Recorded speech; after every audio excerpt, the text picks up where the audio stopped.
In the opulent yet emotionally barren Duramola mansion on Banana Island, Mara Okafor, a young maid, moves like a ghost, her silent sacrifices funding her family's survival in a gunnel. Amid endless chores and the cold glares of Chief Duramola, a grieving billionaire, Mara's world is one of unspoken tears until a spark of hope ignites. Tari, the chief's 5-year-old son, a quiet child haunted by his mother's death, sees in Mara a kindred soul, their shared loneliness forging an unexpected bond. One midnight, as Mara breaks down over a mountain of dishes, Tari joins her, his small hands scrubbing beside hers, turning a cold kitchen into a sanctuary of empathy. But in a house ruled by rigid hierarchy, their tender connection draws dangerous scrutiny. Can a maid and a billionaire's son redefine family in a world that demands they remain worlds apart? The Duramola mansion loomed like a mute giant on Banana Island, enveloped in luxury and an oppressive quiet. Its marble floors extended infinitely, walls shimmered with imported Italian paint, and chandeliers cast a golden glow that seemed more contrived than majestic. Within this realm of glass and riches, Mara Okafor was a specter, moving silently, swiftly, and unseen. Her day started at 4 a.m. with a soft alarm from her worn phone, and by 4:30, she was gliding through the corridors of influence like a shadow. Her tasks were endless: cleaning windows, ironing Chief Duramola's caftans, polishing silverware, mopping vast floors, and serving breakfast to those who avoided her gaze. Yet, the heaviest burden was feigning contentment. She often observed Matron Adjuak issuing commands to junior staff like a drill sergeant, constantly faulting Mara's speed or stance, as if discipline was the only tongue the poor could comprehend. Mara seldom responded. Why bother? Her existence was a chain of orders and unspoken tears. Every moment in this house felt like treading on spikes in a place where smiles were alien. Despite its splendor, the mansion was emotionally desolate. Staff murmured about Chief Duramola, who hadn't smiled since his wife's death 2 years prior. Everyone tiptoed around him, particularly Mara, who often faced his misdirected frustration over misplaced items or insufficiently polished silver. He never shouted, but his icy glare cut deeper than a strike. Mara didn't protest. She couldn't. Her wages funded her siblings' education in a gunnel, nourished her aging mother, and kept a roof over their heads. But when her knees throbbed from scrubbing tiles or her stomach growled from skipped meals, the burden of her sacrifice weighed on her like cement. At night, when the mansion grew still and city lights flickered across the lagoon, she'd steal a brief moment in the pantry to catch her breath. Even those moments were scarce, taken like the aspirations she no longer permitted herself to dream. In this frigid palace of status and power, Mara was barely alive. Yet, in this hollow mansion steeped in silence and grief, something unforeseen was about to ignite, a spark of warmth, tenderness, and profound humanity. Tari Duramola, at 5 years old, already grasped that silence spoke louder than words. He often sat alone by the grand living room window, clutching his knees, observing clouds drift across the sky. Unlike other boys, he didn't yell or throw fits, nor did he laugh boisterously or seek attention. After his mother's death, he withdrew inward, becoming a silent watcher of his surroundings, a tiny soul adrift in a sea of quiet. The staff whispered about him, dubbing him the marble child behind closed doors for his lack of smiles and sparse words. Chief Duramola employed costly tutors, psychologists, and violin instructors to awaken something within him, but nothing succeeded. The boy remained a quiet mystery, even distant from his father. Tari noticed everything. The maid's haste when Matron Adjuak neared, the chef's muttered grievances in the kitchen, the security guard's avoidance of the chief's gaze. But Mara captivated him most. She alone moved as if bearing the world's weight. Unlike others, she didn't strive for invisibility. She simply was invisible. He often peered from behind columns as Mara navigated the halls, arms laden with laundry or cleaning tools, her scarf tightly wrapped like armor. She appeared exhausted, not merely from physical labor, but from life's relentless demands. One afternoon, Tari saw her haul 2 buckets of water up the stairs when the water system failed again. No one assisted her. No one noticed except him. For a 5-year-old, his world was small, but Mara was its beacon, a weary, glowing light in a cold home. He watched her more frequently, lingering as she cleaned, his small eyes tracking her every step. He never approached, too timid, too uncertain of what to say. Yet, deep in his young, aching heart, he saw her sadness mirrored his own.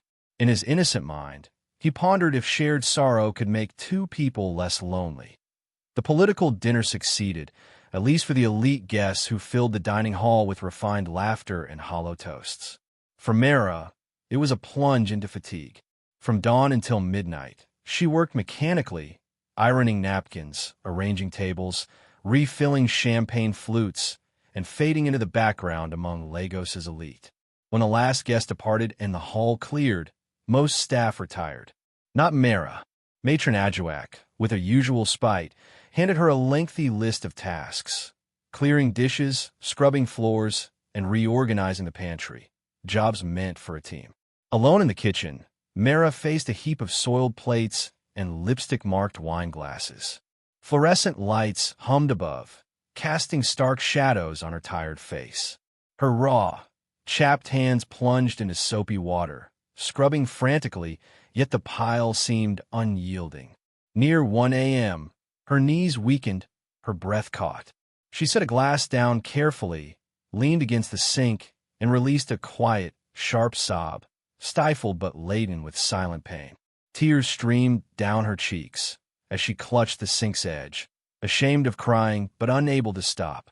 The weight of her world, her siblings relying on her earnings, the relentless belittling, the sleepless nights, crashed over her.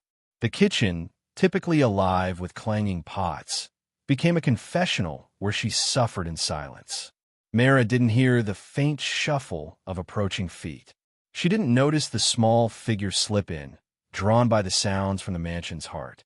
Tari stood at the door, his tiny feet noiseless on the tiles, his small hands gripping the counter as he watched her weep. For a moment, he was still, unsure what to say, but her reflected sadness felt too familiar to ignore. He stepped beside her and picked up a sponge. Mara jumped, seeing the boy's wide eyes and gentle look. She blinked away tears, puzzled, but he stayed silent, dipping the sponge into soapy water and scrubbing a plate. In that instant, their silence became a connection. Mara could hardly believe it. The billionaire's only son, untouchable without permission, stood beside her at 1 a.m., sleeves up, washing dishes. Panic surged. What if Matron Adjuak saw? What if cameras caught them? What would Chief Duramola think? But those fears dissolved when she met Tari's eyes, filled not with defiance or playfulness, but with a soft, empathetic light reflecting her pain. Wordlessly, he kept washing, his small hands struggling with the large plates but moving with intent. Mara swallowed hard, blinking fast, unsure how to respond. "You don't have to," she whispered, her voice breaking. Tari glanced at her, then resumed scrubbing, unwavering. In all her years of quiet suffering, Mara had never felt so understood. So, she let him stay. They worked side by side in silence, the sounds of water and clinking dishes filling the void. Mara gently guided his hands when he struggled, and he mimicked her like an eager pupil. Her exhaustion didn't vanish, but it eased. The loneliness that clung to her like a second skin lifted slightly. She smiled faintly as Tari used too much soap, dousing them in suds. He giggled, a sound like sunlight breaking through clouds. Mara chuckled, the sound unfamiliar to her own ears, strange, beautiful, and fragile, like rediscovering a lost melody. For that fleeting moment, the dishes weren't burdens, the mansion wasn't a prison, and Mara wasn't merely a maid. She was a weary soul comforted by a smaller, kinder one. For the first time in the Duramola mansion, hope stirred in her chest, delicate, flickering, but alive. The kitchen had long since emptied of voices, but Mara and Tari lingered, their sleeves wet, hands wrinkled from dishwater. The silence no longer felt oppressive. It was gentle, like a blanket around two weary souls. Mara glanced at Tari, still amazed by his presence and the quiet compassion he exuded. As they washed, fingers moving in rhythm, Mara softly broke the quiet. "You should be asleep," she murmured, not scolding, but with genuine care. Tari paused, his small hands carefully scrubbing a glass bowl. "I don't sleep much," he whispered, barely audible over the water splash. Mara stopped, sponge forgotten. She didn't press. His tone echoed her own pain. "Why not?" she asked gently, almost regretting it. Tari looked up, his large eyes carrying a weight no 5-year-old should bear. "The house is too quiet," he said. "Too big. No one talks to me except during lessons." His simple pain hit Mara like a blow to the chest. A billionaire's son, surrounded by staff, gadgets, and luxury, yet lonelier than any child she'd known in a gunnel. Touched by his candor, Mara smiled sadly. "It's okay to feel alone," she said, "even in a place like this." She hadn't noticed her voice crack until Tari looked up again. "You're lonely too," he said with a child's piercing clarity. Mara froze, the truth, so simply spoken, bringing tears close again. She swallowed hard. "Yes, but I try not to be," she admitted, her voice softer. "I have a family to care for, 2 brothers, a sister. They need me. That keeps me strong." Tari absorbed her words, nodding slowly. "I wish I had siblings," he said, "or someone to talk to at night." Mara dried her hands and knelt to his level. "You have me," she said. "Whenever you're alone, I'm here." She didn't know why she made that vow. Matron Ajuak could fire her for it. But Tari made her fear fade. In that moment, under flickering kitchen lights, amid soap and metal scents, a silent pact formed between a tired maid and a rich child to share space in their cold, beautiful prison. Those late-night, dishwashing moments didn't last. Matron Ajuak, with her piercing gaze, noticed irregularities in the staff schedules. She watched Mara closely, noting her sluggish mornings, dark circles, and distracted demeanor after midnight. Her suspicions soon confirmed. One night, hidden behind the pantry curtain, she saw Tari sneak into the kitchen in pajamas. Mara, at the sink, smiled gently upon seeing him. That was enough for Matron. The next morning, Mara was called to the laundry room, Matron's office. The reprimand fell like harmattan rain, sharp, cold, inescapable. "Are you insane?" Matron snapped. "Think this is your village where you can mingle with the Yoga's son? Want to lose your job? Ruin your family's future?" Mara tried to explain that Tari came on his own, that she hadn't encouraged it, but her words were powerless. "You're not his friend. You're the maid," Matron hissed. "If he gets too attached, you'll be blamed. You'll be disgraced, sent back to filthy a gunnel with nothing." Mara stood rigid, fists tight, Matron's words stinging with partial truth. In a world of status and judgment, their innocent bond could be twisted into scandal. That night, Mara stayed away from the kitchen, lying on her thin mattress, staring at the ceiling, wondering how purity became peril. Tari searched for her, waiting outside the kitchen until his small legs gave out, falling asleep on a bench. When Mara found him later, curled up with tear-streaked cheeks, her heart broke. She carried him to his room, humming her mother's lullaby, whispering as she laid him down. "I'm still here, little one, even if I can't show it." But she knew watchful eyes lingered. Their bond was no secret, and secrets in this house were never safe long. The hallway outside Chief Dermola's study displayed framed photos, family portraits, presidential handshakes, global conference awards.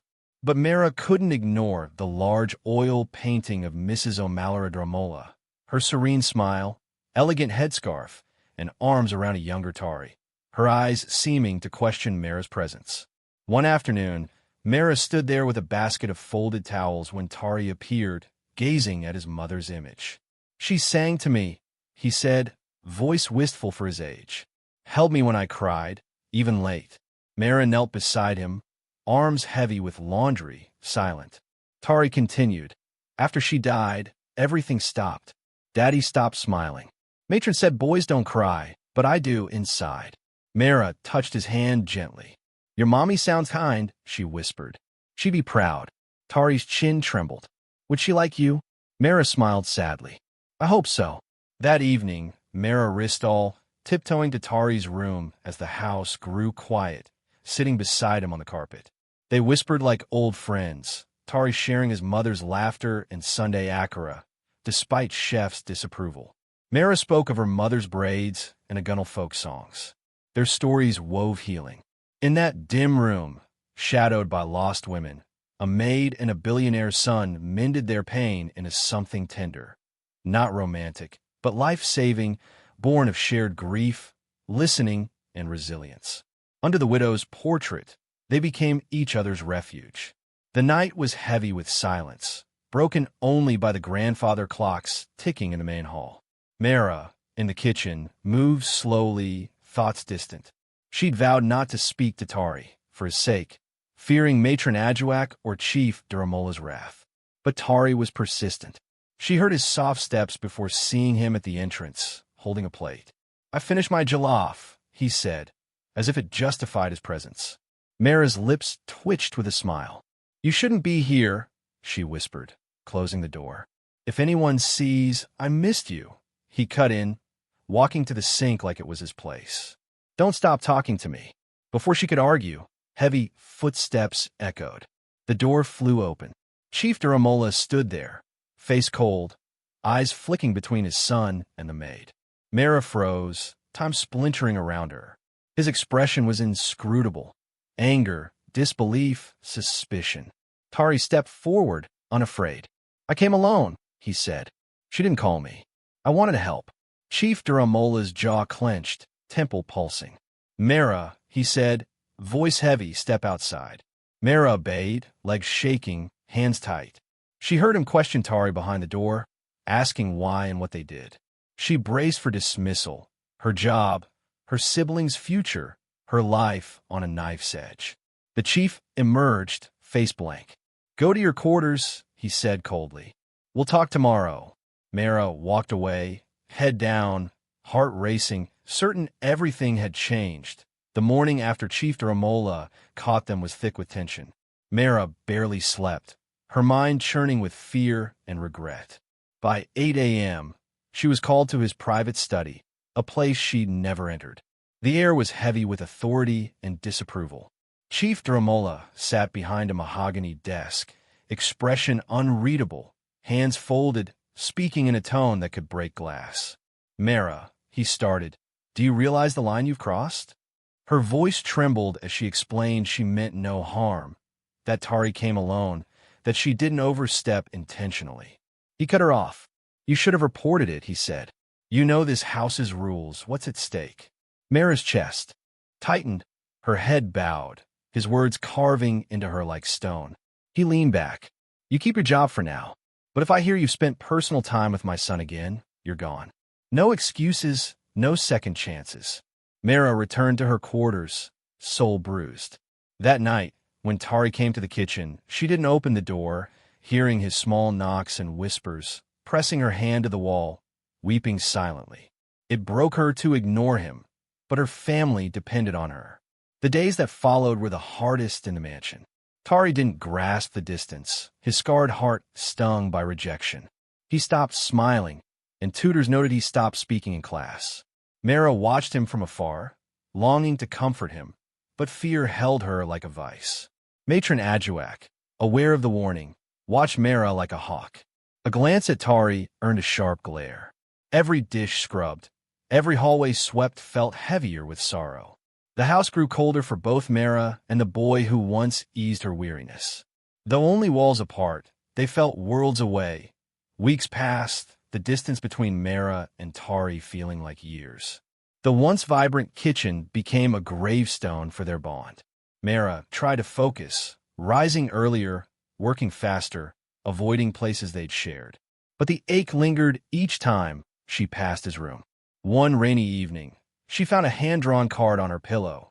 Stick figures, one small, one tall, holding hands with a Miss Annie Mara in shaky crayon. She clutched it, sobbing quietly. She needed him as much as he needed her. The next morning, In the guest kitchen, away from Matron's eyes, Tari slipped in. Their eyes met after weeks. She opened her mouth, but he rushed to hug her legs. "Why did you leave me?" he whispered. Mara knelt, holding him, heart breaking anew. "I never left, little one," she whispered. "They didn't want us close, but I never stopped caring." They found secret ways to connect. Mara left notes in his books. Tari snuck in during breaks to fold napkins. Their bond deepened, no longer about dishes but trust, healing, and family.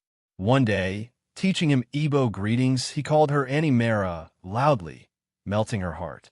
Staff whispered, but none reported it, perhaps seeing his rare joy. The mansion's cold traditions began to shift subtly. Chief Duramola noticed too. At breakfast, Tari insisted Mara bring his juice, laughing, a sound so rare the chief nearly dropped his fork. He began watching Mara, her grace, patience, the warmth she brought to a house frozen since his wife's death. What he once saw as a threat became a needed light. Their bond, forged not by blood but by empathy, pain, and survival, was starting to transform everything. Dark clouds hung over a gunnel, heavy with worry. Mara's brother Emma collapsed at school. The principal called her, words echoing like dread. "He's in the clinic. It's serious." She dropped everything, begging Matron Adjuak for leave. Sipping tea, Matron didn't flinch. "We're short-staffed," she said coldly. "A governor's visiting. You can't go." Mara's voice broke. "My brother's sick. He's 15. Her plea met silence. "Your job matters," Matron said. "Leave now, and you're done." The word struck like a slap. Mara turned away, nails digging into her palms, hands trembling as she tried to work. That night, in the pantry, pretending to organize, helplessness crushed her. She sank to the floor, sobbing, torn between duty and love. Fate intervened cruelly. Chief Duramola, seeking quiet after a call, heard her sobs and opened the pantry door. Mara, tears soaking her apron, scrambled up, panicking. "I'm sorry, sir," she stammered. "What's wrong?" he asked, his tone soft, concerned. Mara hesitated, fearing honesty's cost, but was too broken to lie. "My brother's in hospital," she whispered. "They said I'd lose my job if I go." For the first time, Chief Duramola saw her as a sister, a daughter, bearing burdens his world didn't know. He nodded. "Go," he said. "Take the car. I'll handle Matron." Mara's jaw dropped. "Thank you, sir," she whispered, a miracle easing a gunnel storm. Sending a driver wasn't enough for Chief Duramola. Mara's haunted eyes lingered. After pacing his study, he canceled evening plans, donned plain clothes, and told his driver, "Take me to a gunnel." Staff were shocked. The chief never visited unpolished places. The hour-long drive revealed raw life. Barefoot children fetching water, women frying akara, boys chasing worn footballs. At the clinic, Mara sat by a rusted bed, wiping her brother's forehead, her face tender. She didn't notice the chief until he stood at the door. Her eyes widened. He stepped in awkwardly. "How is he?" he asked. Mara struggled to reply. "Stable," she said. "Malaria and exhaustion. He hasn't eaten much." The chief surveyed the chipped walls and flickering lights, then handed her cash. "Get him to a private hospital," he said. "He deserves better." Mara's hand shook as she took it. "I can't thank you enough," she whispered. He shook his head. "Thank my son. You've done more for him than anyone since his mother." As they left, Mara saw the chief differently. Not untouchable, but human. He saw her not as a servant, but as a woman of love and strength. In a gunnel, their worlds collided, forever altered.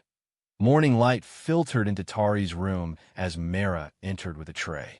After a gunnel and the chief's visit, the mansion felt different, fundamentally shifted. Mara could spend more time with Tari, though not officially assigned to him, and the chief didn't object. That morning, Tari greeted her with new brightness, eyes sparkling, hiding something. "I made something," he said, bouncing. Mara set the tray down, curious. He handed her a folded cardboard with a colorful drawing of 3 stick figures. One tall with glasses, one small with big eyes, one slender with braids, labeled "My Real Family" in purple crayon. Mara stared, speechless, hand trembling, throat tight. "You drew this?" she asked. Tari nodded proudly. "You me, Daddy." It was more than a drawing, a declaration of the healing she brought. She hugged it, tears falling. "Thank you, Tari. This means everything." His wide smile lit his face, a first for Mara. Later, she showed it to Chief Duramola. He stared, voice heavy. He's never smiled like this since. Mara stayed quiet, unsure if she should speak. His eyes softened. "You've given him what I couldn't," feeling again. He paused. "Thank you, Mara." Her name, not Maid, marked a thaw in a mansion's cold walls, filling the silence with possibility. Not all welcomed the warmth between Mara and the Duramolas. Matron Ajuak, who ruled with rigid hierarchy, fumed. Mara's growing role, access to Tari, and interactions with the chief threatened her control. Hearing the chief ask Mara to oversee Tari's lunches was the final straw. That night, she called a kitchen ally. "Find something," she hissed. "If she gets closer to them, we'll answer to her. I won't allow it." Days later, a trap was set. Foreign currency from the chief's study was hidden in Mara's mattress. During Matron's stage inspection, it was found. The house gasped, Mara horrified, denying it as accusations flew. "I didn't take it," she cried, tears streaming as guards flanked her. Matron sighed theatrically. "Always the quiet ones. I warned her." Mara pleaded with the chief, but his face was stone. Tari, from the stairwell, screamed she didn't do it, but guards separated them. Mara's belongings were dumped outside, and she sat under a streetlight, broken by betrayal. Tari's cries echoed in her ears. She'd followed every rule, yet was discarded like a thief. In Banana Island shadows, she wept for herself, Tari, and their almost family. Tari's cries rang through the mansion after Mara's departure. He refused to rise the next morning. Staff tiptoed, unsure. The chief asked him to breakfast thrice. Tari turned away. When his favorite yam, an egg sauce, arrived, he pushed it off the table. "I want any Mara," he yelled, voice breaking. Silence fell as the plate shattered. In his study, the chief stared at Mara's unsigned dismissal papers. Her record was flawless. Never late, never rude. He recalled her tears for her brother. Could she steal? Matron had evidence, yet Tari's hollow eyes haunted him. The boy withdrew. No laughter, no lessons, no appetite, muttering "Annie Mara, don't go" in his sleep. On the third day, a guard reported an open gate. Security footage showed Tari running into the rainy night. Panic seized the mansion. The chief knew where he went. In his SUV, he sped through Lecky's storm, guilt choking him for discarding Mara without a chance. He wasn't a billionaire now, but a father chasing his son's heart. The SUV reached the gunnel's muddy entrance, thunder roaring.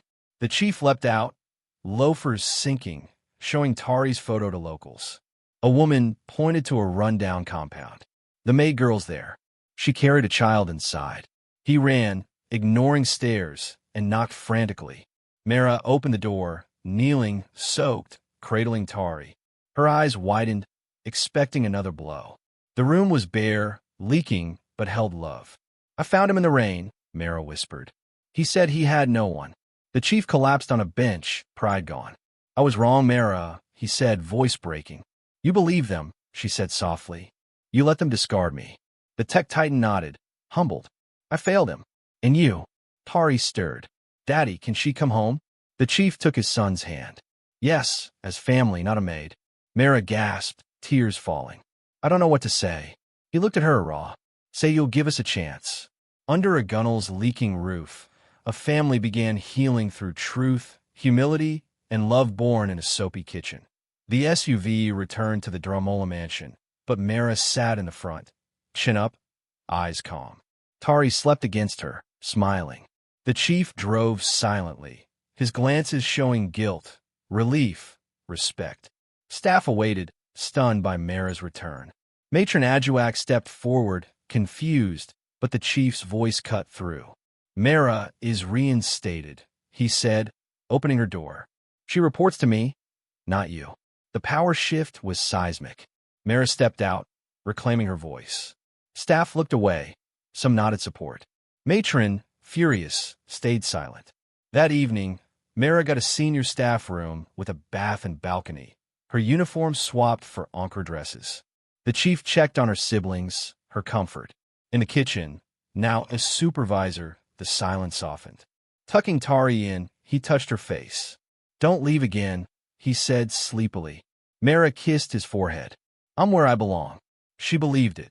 Dinner was once lonely. Empty seats, a silent child, a grieving father. That night, 3 chairs were set. The chief, in a navy caftan matching Tari's, sat at the head. Mara, in an ivory blouse and skirt, hesitated. "Please," the chief said. "Family eats together." Mara sat, heart pounding, laughing at Tari's stories, cutting his meat, sharing easy glances with the chief. The air held laughter, not silence. Tari raised his juice. "To Annie Mara, my best friend, for bringing smiles." Mara's eyes teared. The chief echoed, "To Mara, for showing what matters." After, in the sitting room, they shared photo albums. The chief spoke of Amalara's wedding, high life songs, dreams for Tari. His guarded heart opened. Mara shared Agunal's stories, her mother, her siblings. They formed a real family, not perfect but true. Under Banana Island's moon, Mara felt home. Weeks passed, and the mansion found new rhythm. Mara's warmth lit dark halls. Tari thrived, speaking more, curious, praying again. The chief, once all business, joined Tari for lunch, watched Mara read under the mango tree. One evening, he found her gardening. "May I join?" he asked softly. She nodded. He spoke. "It's not the roof providers who raise a child, but those who fill a home with love." He turned. "Stay, not as a maid or supervisor, but as Tari's caregiver, guardian. Maybe more." Mara's heart raced. "Chief," she began, but he cut in. "I know how it looks, what people say. You rebuilt my son, and me." He stepped closer. "No answers now, but you're irreplaceable, Mara." The garden was still, save for crickets. She saw not a billionaire, but a man who felt again. She didn't speak. Her eyes and steady hand said enough. The mansion was quiet, but full. Sunlight warmed the halls. Portraits, now symbols of growth. In the kitchen, Mara hummed, stirring egusi soup, smiling in a floral apron. Tari ran in, laughing. "Daddy says beach this weekend." Mara crouched for his hug. "Then I'll pack your sunscreen." The chief entered, phone forgotten, grinning. Not just a beach trip, a family day. Mara's heart swelled. Family fit. No longer a maid crying over dishes. She'd rebuilt a home with kindness, patience, love. On the patio, twilight, painting Legos, they sat. Laughter, stories, not orders. Mara watched Tari draw. The chief sharing unafraid memories. She reflected on her journey. Nights, betrayals, resilience. Now, not a servant or forgotten Agunal girl, but a woman who earned her place through love. Tari's drawing, 3 stick figures under a sun, showed home. Not a mansion, but where souls rest, are seen, held. Under the stars, Mara whispered, tears in her eyes, "I'm not tired anymore. I'm home."